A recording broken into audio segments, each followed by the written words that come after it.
Okay. Hey guys, I'm Sora U, and it's nice to meet you. It's been so long since I made a video, and I want to get back into it. So here's my attempt to get back into the game. So in trading card world right now, there's a lot of big noise about Wizards of the Coast, Magic the Gathering, what's going on with that. And honestly, I've been keeping myself entertained.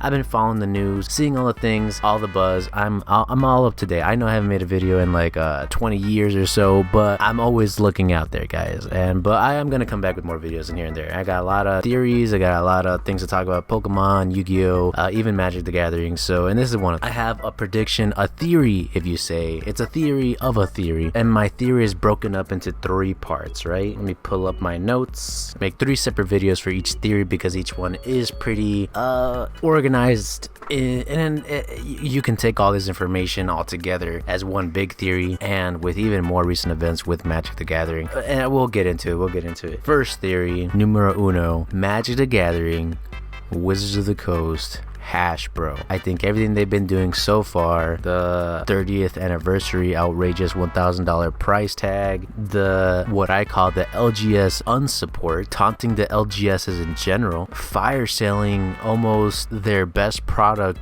to date, one of their best products, so I hear, and a lot of their overall statements about why their Q3 numbers look very underwhelming, and we're gonna get into it right now. Okay, so first theory: Hasbro, Wizards of the Coast, Magic the Gathering is taunting somebody. They're taunting somebody, and to sum up, my theory is based on mostly this, but it adds up to that. So it's pretty much that, I guess, essentially, right? But my theory is they're taunting Lorcana, or better known as Disney. And Disney announced a little while ago that they're going to come out with their own trading card game called Lorcana. A lot of people are either riding up that hill or going down that roller coaster. It could be very successful and it can be very unsuccessful. Disney is Disney, so it could be very successful. But my first theory is going around that Magic the Gathering is taunting Disney, letting them know their place in a sense. They're selling an outrageous $10,000 4 packs package, 30th anniversary no less, for $1,000 to show Disney to not step over their lane, because the 30th anniversary, let's all be real for a second, they're proxy cards or fake cards, and anyone can make their own proxy cards at home. But why make them at home when you can spend $1,000 to get them directly from Wizards of the Coast? Am I right? I see it as Wizards of the Coast is taunting Disney, saying, hey, we're gonna sell fake cards to our community and see how we're gonna sell out. Don't think you're gonna come into our business and take control. And a lot of that has to do with also moving to strictly Amazon, selling direct to consumer instead of to LGSs. And it's shown that with the LGS, what I call unsupport being they recently contacted the LGSs that are working together with them and let them know a couple different things. First thing, they let them know that there is no more street day. As soon as you get the product, you can go ahead and sell it if that's what you wish. There's no street day. So, and that's just a really weird thing to do. Why would a company want, like, oh, as soon as you get it, sell it, whatever, do whatever you want with it, you know? Another part of that is that they are essentially telling LGS stores how to run their own business. They're, oh, you should try to do this to, you know, get more customers, and, you know, can you please send them to our Amazon webpage? Because they are not selling, they're not gonna let the LGS stores sell the 30th anniversary product. Essentially, you have to buy directly from Wizards of the Coast, which is honestly, LGS has carried Magic the Gathering. Let's be serious here for a second.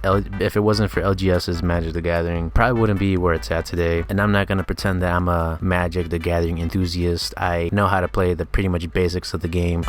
But to get back on track, they are letting LGSs know that they should send their customers to Wizards of the Coast directly instead of having to buy the product from the LGSs. And there's a lot of LGSs now right now that I hear, not that I'm in contact with, are pulling away from Magic the Gathering. And just so, it's very just of them to do that. There's definitely no, I would do the same. Another reason I think they are taunting Disney is the fact that they are telling their LGSs, we don't need you, send them directly to us, which is counterintuitive. You know, you don't need us, but you want us to send us our customers to you. Pick a theme, bro. But they're trying to tell them, you know, they're telling the LGSs, we don't fucking need you, and in a sense taunting Disney, right? Taunting Lorcana. Hey, you want to join the card game business? That's fine. We don't even need our community community to keep going on with business. We can keep making profits no matter what. Let's go, baby. It's just very despicable, I think, what Magic Wizards of the Coast, Hasbro, I gotta say out there, is doing right now. It's unprofessional. It makes the community very worried, stressed out. There's a lot of angry Magic the Gathering players out there right now, and I'm not a Magic the Gathering player, guys, and even I'm pissed off about it. Okay, I'm very upset. You know, I'm gonna be honest with you guys right here. I'm more into Yu-Gi-Oh. I'm a Yu-Gi-Oh player at heart for sure, and I retired from Yu-Gi-Oh in recent times, so there's that statement. But I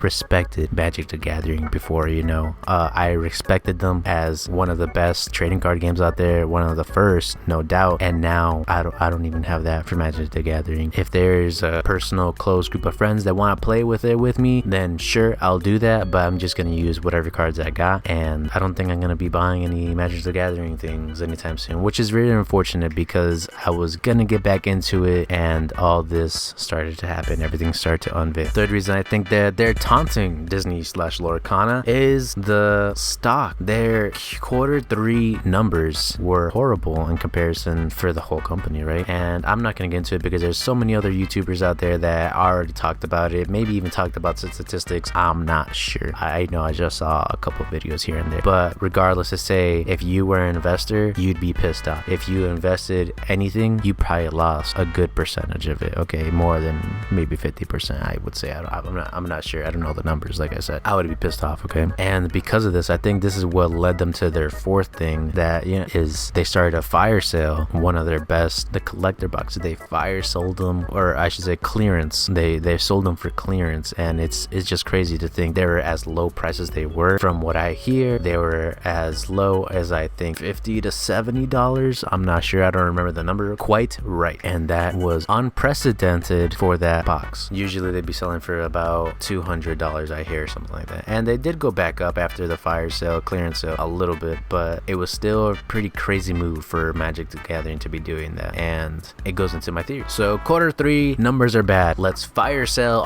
one of our best sets. That's one way to make your money, for sure. And the other elephant in the room, they are mass producing so many sets, no one can enjoy the game. At a distance, anyone can see that this is wrong. It's not helping the game. If you were a competitive Magic player before and thought it was expensive, well, guess again, because it's even more expensive now. If you want to keep up with the format, you better be getting all those new cards. If you're a collector, you better be getting all those new cards, and no one has that amount of money. Magic the Gathering solution to we don't have enough money is, well, you don't have to buy every product. Every product's not for you, okay? Why are you stressing out, bro? Just stop buying the product, which is the craziest thing a company can ever say. Don't give us your money. And remember, they're thinking about you, okay? They're thinking about you. Don't spend your money if you don't have it. Obviously, the product is not for you if you don't have the money. Come on. And if there's a market, there's the price point, you know? It's not an unjust price point. And that goes along with saying with Mr. Rosewater that the customers are price sensitive, and that's why we're not doing good in our Q3 numbers. It's not because we're a bad company and not producing any good quality product. It's because, you know, our customers, they're like extra price sensitive right now, so don't worry about the profits, because, you know, they're gonna come back up as soon as everyone else gets rich enough to be able to afford our game that we no longer support standard for, because we don't know how to run our business anymore for some reason. It's just ridiculous. Why would a company, that's another thing, they got rid of standard. That's officially done with. No more support for it, I should say, directly from Magic themselves, Wizards of the Coast. They don't know why. Maybe because you're mass producing so many different things, it's hard to keep up with a format that's on rotation now. Did you ever think of that? Also, if you're producing 5 sets a month, then how, like, you know, some people are stressed out just, you know, figuring out one whole set a month, figuring that format out, and then next month, you know, another essential format or support for the previous format and stuff like that. But, you know, you guys are on rotation and you're sending out there 3+ sets a month, which each secret layer It's ridiculous. It's ridiculous. We don't know what's going on, guys. Please help us out.